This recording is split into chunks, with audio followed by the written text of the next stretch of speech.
Milá Janka, rozhodli ste sa uzavrieť sviatostné manželstvo, teraz nastáva tá chvíľa, keď Kristus Pán bude pred zástupcom cirkvi a predstaviteľom otcov sviatostne spečatí vašu lásku. To sa vás pred Bohom a cirkvou pýta. Je toto vaše rozhodnutie slobodné a úprimné? Milá Janka, ste rozhodnutí žiť v úprimnej láske vo vzájomnej úcte po celý život.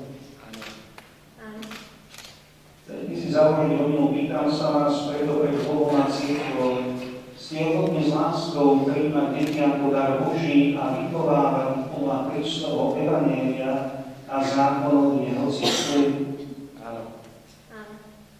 Keď teda chcete uzavrieť sviatostný manželský zväzok, podajte si teraz práve ruky a pred Pánom Bohom a jeho cirkvou vyjadrite svoj manželský súhlas.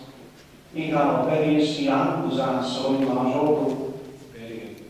Sľubuješ pred všemohúcim Bohom, že budeš verný manžel, že nikdy neopustíš ani šťastie, ani nešťastí, ani zrany, ani chorobe, a že ju budeš milovať a ctiť po všetky dni svojho života. Janka, berieš si Michala za svojho manžela? Sľubuješ pred všemohúcim Bohom, že mu budeš vernou manželkou, že ho nikdy neopustíš ani šťastie, ani nešťastí, ani zrany, ani chorobe, a že ho budeš milovať a ctiť po všetky dni svojho života.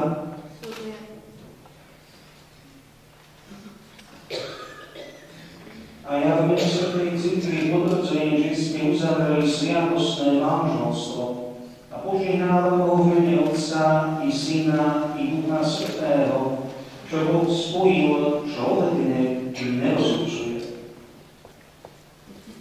Milí obomanželia, teraz prísahujte, čo ste si navzájom slúbili.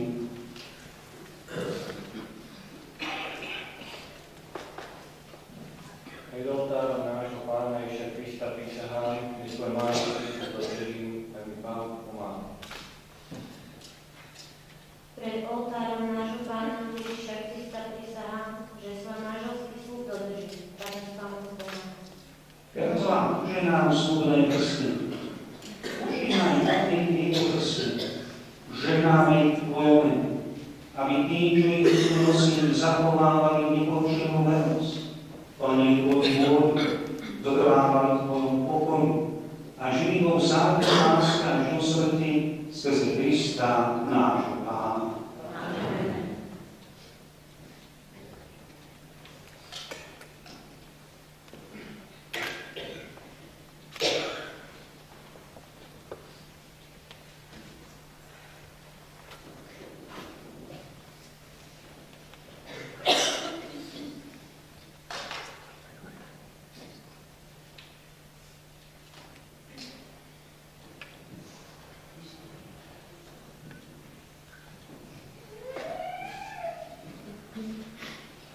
Janka, príjmi tento prsteň ako znak mojej lásky a vernosti v mene Otca i Syna i Ducha Svätého.